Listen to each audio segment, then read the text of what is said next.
그의 이름 전능하신 하나님, 그의 이름은 전능하신 하나님이라. 이사야 9장 6절.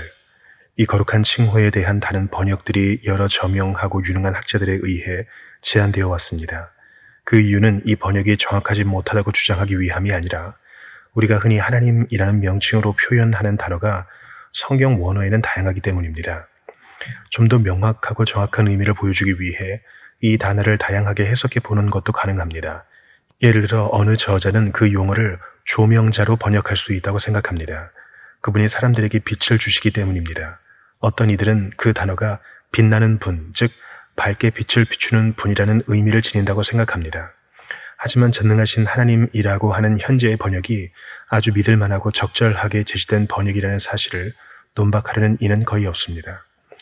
여기서 하나님을 나타내기 위해 사용된 용어인 엘은 히브리 어원에서 온 것인데 그것은 내가 이해하기로는 힘을 나타내는 것입니다. 문자적으로 이 칭호를 번역한다면 아마도 강한 분 혹은 강한 하나님이 될 것입니다. 하지만 이 단어의 강력함을 표현하는 히브리 형용사가 첨가되었고 그래서 두 단어가 합해져 그리스도의 전능을 표현하고 있습니다. 그분의 참된 신성과 전능은 선지자가 바라본 그분의 속성들 가운데 가장 두드러지고 으뜸 가는 것이었습니다. 전능하신 하나님. 오늘 아침에 그리스도의 신성의 증거에 관해 어떤 논증을 하려는 것이 내 의도가 아닙니다. 왜냐하면 이 본문이 나에게 그것을 요구하는 것으로 보이지 않기 때문입니다. 본문은 그리스도께서 전능하신 하나님이 될 것이다 라고 말하지 않습니다. 그것은 성경의 다른 많은 곳에서 확증되었습니다. 여기서는 그가 기묘자로, 모사로, 전능하신 하나님으로 불릴 것이라고 말합니다. 그러므로 내가 여기서 그 사실 자체를 입증하려고 시도할 필요는 없습니다. 그리스도께서는 정녕 이 시대에도 그러하고 장차 세상의 종말에도 전능하신 하나님으로 불릴 것이기 때문에 나는 다만 여기서 예언된 말씀이 진리임을 확증할 수 있을 것이라 생각합니다. 우선 오늘 아침에 나는 그분을 따르는 자라고 고백하면서도 그분을 전능하신 하나님이라고 부르지 않는 이들의 어리석음에 대해 말할 것입니다. 둘째로 나는 참된 신자는 자신의 구원과 관계된 많은 행동에 있어서 어떻게 실질적으로 그리스도를 전능하신 하나님으로 부르는지를 보여주려고 시도할 것입니다. 그런 다음 나는 예수 그리스도께서 어떻게 그 자신이 전능하신 하나님인지를 입증하셨으며 또한 그분의 교회의 경험 속에서 그렇게 하셨는가를 언급함으로써 말씀을 맺을 것입니다. 그리스도의 제자라 고백하면서 그를 하나님으로 부르지 않는 자들의 어리석음. 먼저 나는 그리스도의 제자들이라 고백하면서 그분을 하나님으로 부르지도 않고 부르려 하지도 않는 자들의 어리석음을 지적하고자 합니다. 이따금씩 내게 이런 질문을 하는 사람들이 있습니다. 즉 그리스도의 신성을 주장하는 자들이 그것을 부인하는 자들을 향해 어찌하여 그토록 냉정한 태도를 드러내느냐 하는 질문입니다. 우리는 그리스도의 신성과 관련된 오류들은 치명적인 잘못이라고 계속해서 단호하게 주장할 것입니다. 만약 어떤 사람이 하늘의 모든 목적의 중심이며 땅의 모든 희망의 기초인 그리스도를 바르게 생각하지 않는다면 복음의 어떤 부분에서도 바른 판단을 할 수 없다고 우리는 주장합니다. 우리는 이곳에서 어떤 자유주의도 용인할 수 없습니다. 우리는 그리스도께서 참된 하나님에게서 나신 참된 하나님이심을 부인하는 자들과 그리스도인으로서의 인사를 나눌 수 없습니다. 그 이유가 무엇이냐고 물으며 우리의 반대자들은 때때로 이런 식으로 말합니다. 우리는 당신에게 교주의 오른손을 내밀 준비가 되어 있는데 왜 당신은 우리에게 그렇게 하지 않는 것이요? 간략하게 말해 우리의 대답은 이러합니다. 당신들은 우리에게 불평할 권리가 없습니다. 이 문제에 있어서 우리의 입장은 방어적이기 때문입니다. 당신들이 스스로 그리스도가 하나님의 아들이 아니라고 믿을 때 비록 여러분이 그것을 의식하지 않을지는 몰라도 당신들은 우리를 향해 죄의 전체 목록 중에서도 가장 악한 죄를 범하고 있다고 비난하는 셈이기 때문입니다. 유니테리언들은 그들 자신의 입장에 모순이 없으려면 그리스도께 경배하는 우리들 전체를 우상 숭배자들이라고 비난해야 합니다. 우상 숭배는 가장 해로운 성격의 죄악입니다. 그것은 사람에게 대해 잘못을 범하는 것이 아니라 하나님의 위엄에 대해 참을 수 없는 잘못을 범하는 것입니다. 그들의 일관된 입장에 따르자면 우리는 호텐토트일 것입니다. 그들은 말합니다. 아니요, 우리는 당신들의 예배에서 진지하다고 믿습니다. 호텐토트 쪽도 그러합니다. 그들도 돌이나 나무 조각으로 된 주물 앞에 절합니다. 그래서 우상 숭배자인 것입니다. 비록 당신들이 우리에게 사람 앞에 경배한다고 직접 비난하지 않더라도 우리는 당신들이 참을 수 없이 추잡한 죄명으로 우리를 비난한다고 주장합니다. 그러니 우리는 어느 정도 엄격한 태도로 당신들의 비난을 배격하는 수밖에 없습니다. 당신들이 그리스도의 신성을 부인함으로써 우리에게 그토록 모욕을 주고 큰 죄를 범한 것으로 우리를 비난하였으니 당신들은 우리가 차분히 앉아서 모든 비방에 대해 온화한 미소를 지어 보이기를 기대할 수 없습니다. 사람이 무엇을 경배하든 그 경배의 대상이 하나님이 아니라면 그는 우상 숭배자입니다. 진흙으로 된 우상을 숭배하는 것이나 금으로 된 신상을 숭배하는 것 사이에는 원리상 차이가 없습니다. 더 나아가 양파를 숭배하는 것과 태양이나 달이나 별들을 숭배하는 것 사이에도 차이가 없습니다. 이들이 우상 숭배자들인 것은 마찬가지입니다. 비록 소신이주의자는 그리스도를 사람들 중에서 최상이며 그 자체로 완벽한 분이라고 고백하지만 만약 그분이 그 이상 아무것도 아니라면 그들은 대부분의 기독교인들을 향해 우상 숭배자들이라는 무례한 비난으로 고의적인 공격을 하는 셈입니다. 그러므로 우리를 향해 우상 숭배의 죄로 비난하는 자들은 우리에게서 따뜻한 환대를 받을 것이라고 기대해서는 안 됩니다. 이성의 낮은 근거에 비추어 보아도 우리가 그렇게 하는 것은 어울리지 않는 일이며 계시의 높은 근거에 비추어 보아도 우리가 그렇게 하는 것이 은혜와 진리에 속하는 일이 아닙니다. 인간으로서 우리는 기꺼이 그들에게 존중을 보일 것입니다. 그들을 배려하고 그들을 위해 기도할 것입니다. 우리는 그들에 대해 분노나 적대감을 갖고 있지 않습니다. 하지만 신학의 입장에서는 우리가 그리스도를 따르는 자들이라고 고백하는 한 우상 숭배라는 무섭고 추한 죄로 우리를 비난하는 것을 나약하게 지켜보고 있을 수만은 없습니다. 나는 우상 숭배를 정당화하는 신앙을 가졌다고 비난받기보다는 살인죄를 가볍게 여기는 신앙을 가졌다고 비난받는 편이 차라리 낫겠다고 고백합니다. 살인은 물론 큰 죄악이지만 사람을 죽이는 것에 지나지 않습니다. 하지만 우상 숭배는 그 본질에 있어서 하나님을 죽이는 것입니다. 그것은 영원하신 여호와를 그분의 보좌에서 밀어내려는 시도이며 그분의 손으로 만드신 작품 또는 인간이 스스로의 상상으로 만든 피조물을 그분의 자리에 놓는 것입니다. 다른 사람이 나에 대해 비난하기를 내가 정신이 나가서 단지 인간에 불과한 대상을 숭배한다고 말합니까? 그가 나에 대해 조롱하기를 내가 지능면에서 너무나 천박하고 비열하여 나와 같은 피조물을 숭배하려고 몸을 숙인다고 말합니까? 그러고서도 그를 같은 신앙을 고백하는 형제로서 받아주기를 그가 내게 기대한단 말입니까? 나는 그의 뻔뻔함을 이해할 수 없습니다. 우리 마음의 존엄에 대한 비난이 너무 끔찍하고 또 그 고소가 너무나 놀랍기 때문에 논쟁에서 어느 정도의 엄격함과 신랄함이 있다고 해도 그 죄는 우리의 상대편에게 있는 것이지 우리에게 있는 것이 아닙니다. 그가 우리를 너무나 무서운 죄로 비난했기 때문에 정직한 사람이라면 그것을 모욕으로 여기고 반박해야 합니다. 더 나아가 만일 예수 그리스도께서 신적인 분이 아니라면 만일 그가 단지 사람일 뿐이라고 상상이라도 할 수 있다면 나는 차라리 그리스도보다는 마호메트를 더 좋아하겠습니다. 왜 그런지 그 이유를 내게 묻는다면 나는 마호메트가 그리스도보다 더 위대한 선지자임을 명확히 입증할 수 있다고 생각합니다.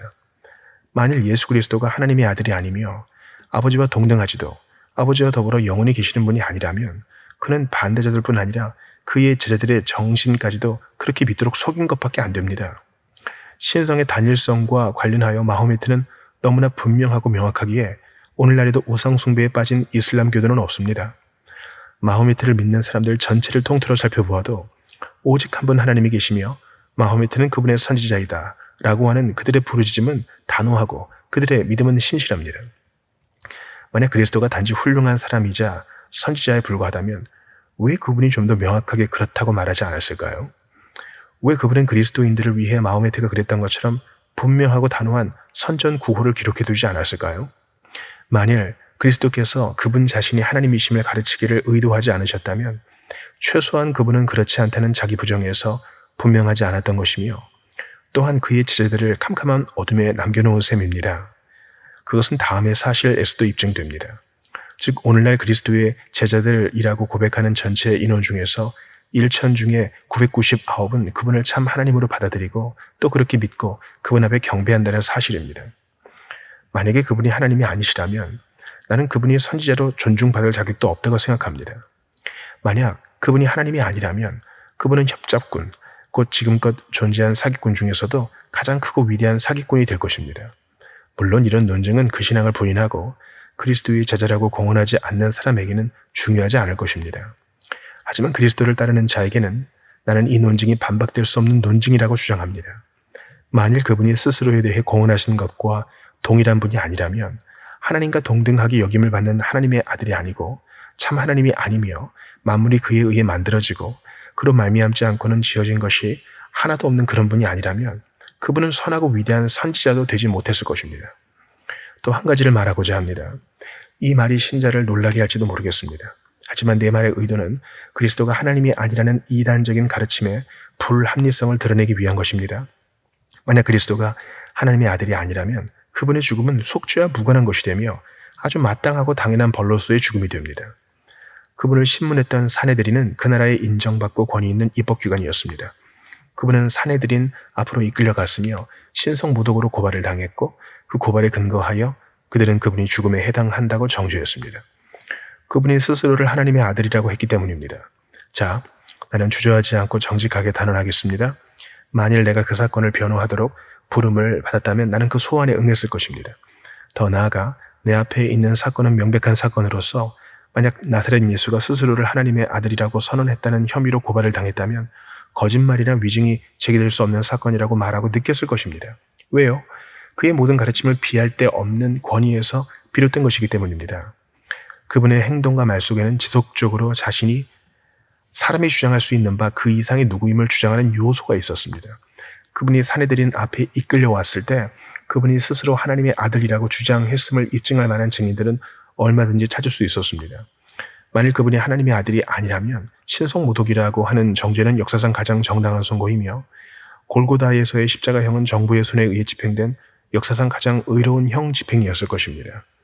신성모독이라는 비난으로부터 그분을 자유롭게 하는 것은 그분이 진실로 하나님이라는 사실 자체입니다. 그분이 하나님이시며 그분의 신성이 부인될 수 없다는 바로 그 사실이 그분의 죽음을 무법한 자들에 의한 부당한 죽음이 되게 하는 것입니다. 그 사실 때문에 그분의 죽음이 하나님 앞에 속죄의 희생 제물로 받아들여지게 되고 그분은 그 귀한 피로써 사람들을 속량하는 것입니다. 반복해서 말합니다. 하지만 만약 그분이 하나님이 아니라면 신약 성경에 기록되었어야 할 이유는 전혀 없습니다. 그분이 하나님이 아니라면 신약 성경에는 죽어 마땅한 한 사람의 정당한 사용 외에 달리 중심이 될 만한 숭고한 사실이 없는 셈이기 때문입니다. 내 사랑하는 친구들이여, 여러분은 사도 바울이 고린도 서신에서 죽은 자의 부활에 관해 전했을 때 만약 그 진리가 뒤집혀질 수 있는 것이라면 그에 따른 자연적인 결과가 무엇인지를 보여주기 위해 그가 어떻게 과거의 사실을 근거로 활용했는지 기억하십니까? 그는 말합니다. 그리스도께서 만일 다시 살아나지 못하셨으면 우리가 전파하는 것도 헛것이요 또 너희 믿음도 헛것이며 너희가 여전히 죄 가운데 있을 것이라. 지금 나는 그리스도의 신성 및 하나님의 아들이신가 관련하여 사도의 논리를 정당하게 활용할 수 있습니다. 그분의 부활이 너무나 분명한 논증을 제공했습니다. 그리스도께서 만일 하나님의 아들이 아니시면 우리의 전파하는 것도 헛것이요 또 여러분의 믿음도 헛것이며 여러분은 여전히 죄 가운데 있을 것입니다. 하늘에 대한 우리의 모든 비전도 망가지고 시들어 버립니다. 우리 소망의 밝은 빛이 영원히 꺼집니다. 만약 그리스도께서 하나님이 아니라고 판명된다면 우리의 믿음이 세워진 반석이 단지 모래에 지나지 않았던 것으로 판명될 것입니다. 그분의 피가 우리의 죄를 속하기에 충분하다는 믿음 안에서 우리가 이 세상에서 누리는 모든 기쁨과 위안은 한낱 꿈과 공상이며 머리로 지어낸 허구에 불과해집니다. 우리가 그분과 지금껏 누려온 교제는 몽상과 몽환에 지나지 않으며 우리가 가진 바 모든 소망, 즉 영광 중에 그분의 얼굴을 보게 될 것이고 우리가 깰 때에는 그분처럼 되어 만족하리라는 소망들은 인간을 속여왔던 모든 희망들 중에서 가장 불쾌한 속임수에 불과할 것입니다. 내 형제들이여, 여러분 중에 어느 누가 모든 순교자들의 피는 거짓말에 대한 증언으로서 흘려진 것이라고 믿을 수 있겠습니까? 그리스도는 하나님이시라고 증언한 것 때문에 로마의 지하 감옥에서 썩었거나 화형대에서 불탔던 모든 자들이 모두 헛되이 죽은 것입니까? 정말이지 만일 그리스도가 하나님이 아니라면 우리는 모든 사람들 중에 가장 불쌍한 사람입니다. 우리가 날마다 중상과 비방을 참고 견딘 것은 무슨 목적이 있을 것이며 우리의 회개와 우리의 탄식과 우리의 눈물에는 무슨 목적이 있겠습니까? 우리 신앙에는 또 무슨 목적이 있을까요? 우리의 두려움과 불안을 희망과 확신으로 대체하는 것에 무슨 소용이 있겠습니까? 만약 그리스도가 하나님의 아들이 아니시라면 우리가 무엇 때문에 기뻐하고 즐거워한단 말입니까? 여러분은 모두 스스로를 바보들이라고 깎아내릴 것입니까? 여러분은 하나님의 말씀에 여러분을 오도하였다고 상상할 수 있습니까? 선지자들과 사도들과 순교자들과 성도들이 모두 연합하여 여러분을 함정에 빠뜨리고 여러분의 영혼을 미혹시킨 것입니까? 그렇게 생각할 수 없습니다. 그리스도의 신성을 부인하면서도 그분의 추종자들이라고 고백하는 어리석음과 정신상란에 비교될 만한 어리석음은 세상에 달리 없습니다. 인간이 구하는 모든 형식들을 동원하여 교묘한 기술로 우리의 신앙을 공격하여도 우리는 그 모든 것을 헛된 거짓말이라 부르며 복음을 우리 마음에 깊숙이 간직하세. 우리는 우리 깃발의 전면에 이런 글을 새겨둘 것입니다. 그리스도는 하나님이시다. 성부와 동등하고 동일하게 영원하신 분, 참 하나님에게서 나신 참 하나님이시며 하나님과 동등되게 되는 것을 부당한 강탈이라고 여기지 않으셨던 분이시다. 참된 신자는 사실상 그리스도를 전능하신 하나님으로 부른다. 이는 우리를 이 주제의 두 번째 부분인 다음 질문으로 이끌어줍니다. 우리는 어떻게 그리스도를 전능하신 하나님으로 부릅니까? 여기에는 논쟁의 여지가 없습니다. 나는 순수하게 사실의 문제에 대해서만 말하려고 합니다. 그리스도께서 전능하신 하나님이시든 아니든 우리가 지속적으로 그분을 그렇게 부르고 있는 것은 확실한 사실입니다. 내 말의 의미는 단지 용어상으로만 그렇게 표현한다는 것이 아니라 더 강력한 방식으로 그렇게 부르고 있다는 것입니다. 즉 우리는 행동으로서 말보다 더 크게 그렇게 말하고 있습니다. 사랑하는 여러분, 여러분과 내가 습관적으로 그리스도를 하나님으로 부르고 있음을 곧 입증하겠습니다. 내가 이 점을 먼저 입증하려는 이유는 그분께 하나님의 속성들이 있다고 여기는 것이 우리의 즐거움이자 기쁨이며 우리의 특권이기 때문입니다. 경건한 묵상의 시간에 우리는 얼마나 자주 그분을 영원하신 아들로 바라보는지요. 여러분과 내가 골방이나 기도의 집에 앉아서 저 위대한 은혜의 언약을 음미할 때 우리는 습관적으로 자기 백성을 향한 우리 주 예수 그리스도의 영원한 사랑에 대해 말합니다. 이는 우리의 삶의 소중한 보석들 중에 하나이며 마치 신부가 그러하듯 우리 자신을 꾸미는 장식물들 중에 하나입니다. 이는 그 맛이 꿀 섞은 과자와도 같은 만나의 일부이며 우리의 영혼은 늘 그것을 양식으로 먹습니다. 우리는 하나님의 영원한 사랑에 대해 말합니다. 우리의 이름이 그분의 영원한 책에 기록되어 있음에 대해 말하며 그리스도께서 세상의 기초가 놓이기도 전에 우리의 대제사장으로서 그 이름들을 그분의 품에 간직하여 하늘 보좌 앞에서 우리를 늘 기억하고 계심에 대해 말합니다. 그렇게 함으로써 우리는 실질적으로 그분을 전능하신 하나님으로 불러왔습니다. 왜냐하면 하나님 외에는 누구도 영원에서 영원까지 살아계실 수가 없기 때문입니다. 자주 선택의 교리에 대해 고백하면서 우리는 그리스도를 전능하신 하나님으로 부릅니다. 자주 영원한 언약에 대해 말함으로써 우리는 그분을 하나님으로 선포합니다.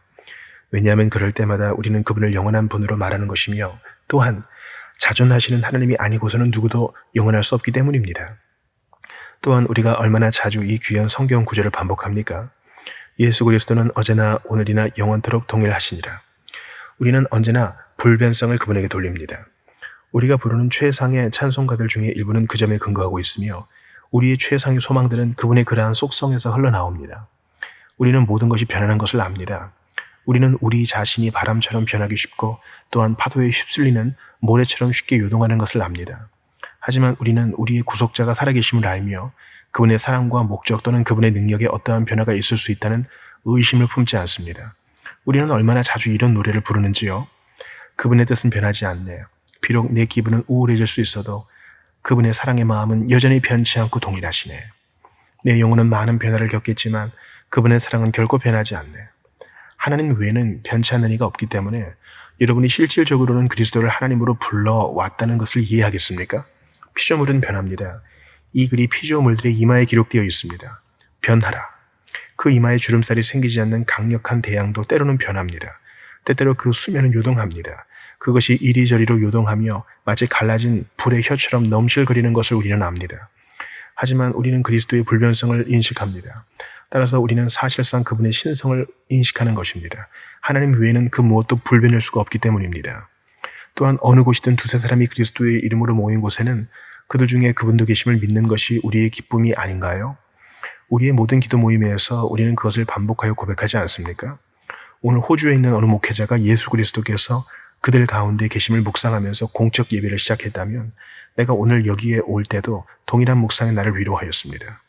내가 세상 끝날까지 너희와 항상 함께 있으리라. 그리스도인이 있는 곳이면 어디든 그곳에 하나님이 계십니다.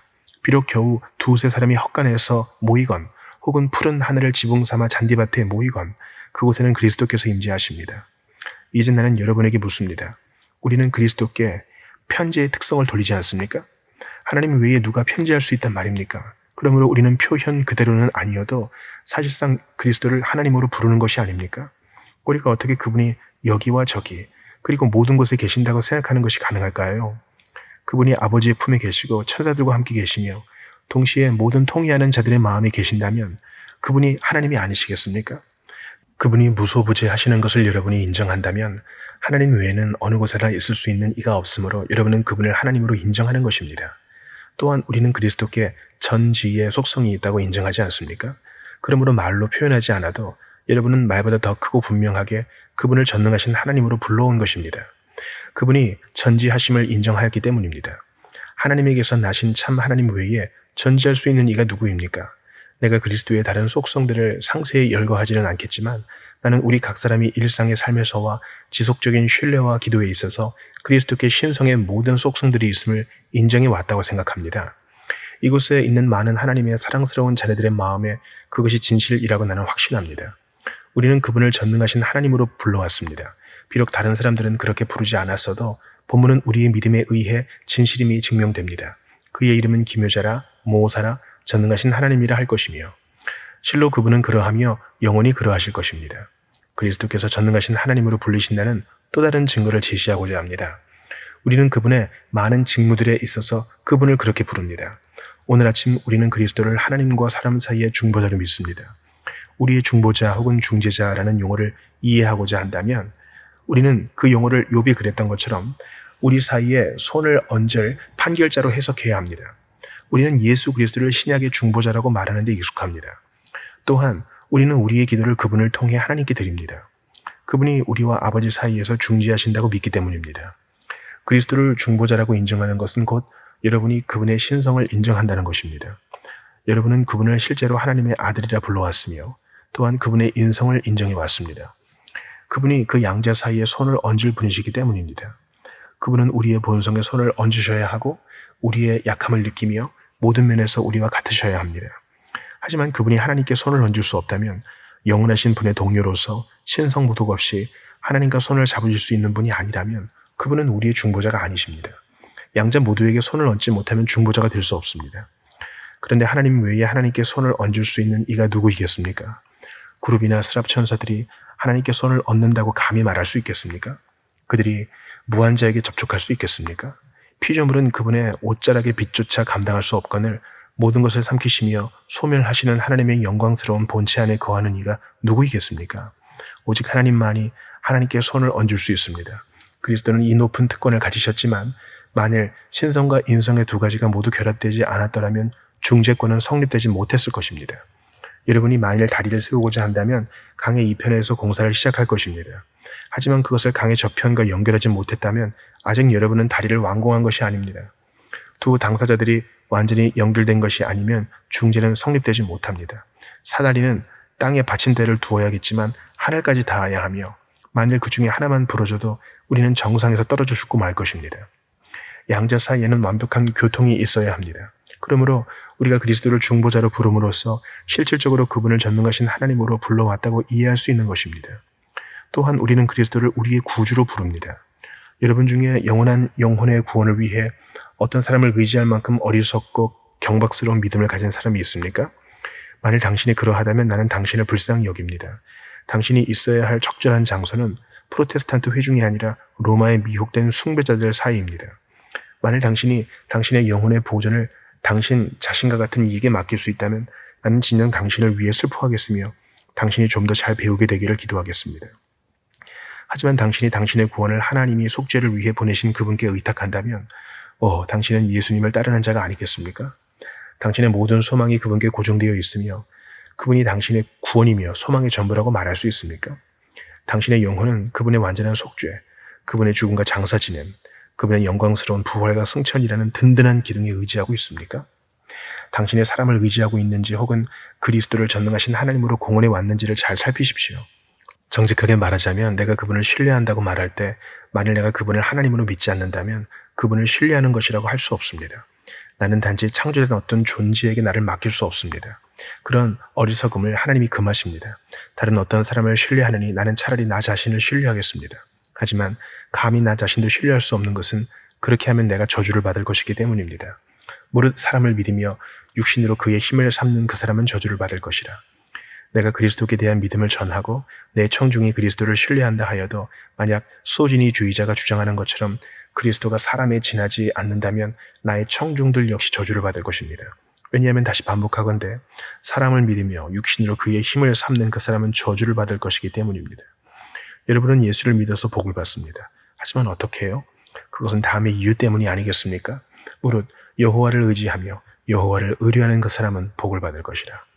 그리스도는 바로 여호와이시며 따라서 그를 의지하는 자들에게 복이 임하는 것입니다. 그러므로 여러분이 영원한 분으로서 그리스도를 의지한다면 여러분은 그분을 전능하신 하나님으로 불러온 것입니다. 이 주제는 크게 확대될 수 있으며 오늘 늦게까지 이 주제를 다루어도 여러분의 충분한 관심을 끌 수 있다고 믿습니다. 하지만 그렇게 하지 않겠습니다. 적어도 우리가 지속적인 습관 속에서 그리스도를 전능하신 하나님으로 불러왔음을 입증할 만큼은 충분히 말했다고 생각합니다. 예수 그리스도는 스스로 전능하신 하나님이심을 우리에게 입증하셨다. 세 번째로 그리스도는 어떻게 스스로 전능하신 하나님이심을 우리에게 입증하셨는가를 설명하고자 합니다. 사랑하는 여러분이요, 논박의 여지 없이 여기에 하나님의 위대한 신비가 있습니다. 본문의 한 구절이 한 아기가 우리에게 낳았다고 말하기 때문입니다. 한 아기가 무엇을 할 수 있겠습니까? 한 아기, 걷는 것도 기우뚱거리고 걸음마다 흔들리는 것이 새로 태어난 아기입니다. 태어난 아기, 어머니의 품에 매달려 있는 유아, 여인으로부터 자양분을 공급받는 유아가 아닙니까? 그런 아기가 이적들을 행한단 말입니까? 예, 선지자는 말합니다. 우리에게 한 아기가 낳고 그런 다음 이 말이 덧붙여집니다. 한 아들을 우리에게 주신 바 되었는데 그리스도는 낳았을 뿐 아니라 주어졌습니다. 인간으로서 그분은 태어난 아기이며 하나님으로서 그분은 주신 바 된 아들입니다. 그분은 높은 곳에서 내려오셨습니다. 그분은 우리의 구속자가 되도록 하나님이 주신 분입니다. 하지만 여기서 놀라운 경위를 보십시오. 그의 이름은, 이 아기의 이름은 기묘자라 모사라 전능하신 하나님이라 할 것입니다. 이 아기가 우리에게 전능하신 하나님이시라는 말이 아닙니까? 만일 그렇다면 오 형제들이여, 여기에 진정 하나님의 놀라운 신비가 있지 않습니까? 하지만 여기서 교회의 역사를 살펴보고 그 신비를 입증할 충분한 증거가 우리에게 있는지를 찾아보도록 합시다. 이 아기는 태어났고 이 아들은 주신 바 되었으며 죄와 싸우기 위해서 이 세상에 왔습니다. 30년 이상을 그는 그 이전에 어떤 인간보다도 더 많고 더 혹독한 유혹들에 맞서 싸워야 했습니다. 아담은 단지 한 여인이 그를 유혹했을 때 넘어졌습니다. 하와는 단지 한 뱀이 그녀에게 실과를 제안했을 때 넘어졌습니다. 하지만 두 번째 아담이신 그리스도는 비록 모든 면에서 우리와 마찬가지로 시험을 받으셨지만 사탄의 모든 화살과 창들의 공격을 견디셨습니다. 지옥의 화살통에 담긴 모든 화살들이 한 발도 남김이 없이 그분을 향해 쏘아졌습니다. 모든 화살들이 그분을 겨냥했고 사탄의 궁수들이 모든 힘을 다해 쏘았으니 그것은 결코 무시할 공격이 아닙니다. 하지만 그분은 아무런 죄나 죄의 흔적도 없이 굳게 서서 승리하셨습니다. 광야에서 홀로 사탄에 맞서셨고 성전 꼭대기에서 그와 상대하셨고 분주한 군중들 사이에서도 그와 겨루셨지만 그분은 언제나 승리자가 되셨습니다. 그분은 대적자가 그분과 상대하기 원하는 곳이면 어디서든 싸우셨고 마침내 사탄이 자기의 모든 힘을 결집하여 구주를 겟세마네 동산에서 사로잡고 그분을 쳐서 그분으로 하여금 땀을 핏방울처럼 흘리게 하였을 때 그때에도 구주께서는 그러나 나의 원대로 마시옵고 아버지의 원대로 하옵소서라고 말씀하셨습니다. 그렇게 하여 유혹자는 격퇴되었습니다. 떠나가라 떠나가라고 그리스도께서 말씀하시는 듯 했습니다. 그렇게 유혹자는 떠나갔고 감히 돌아오지 못했습니다.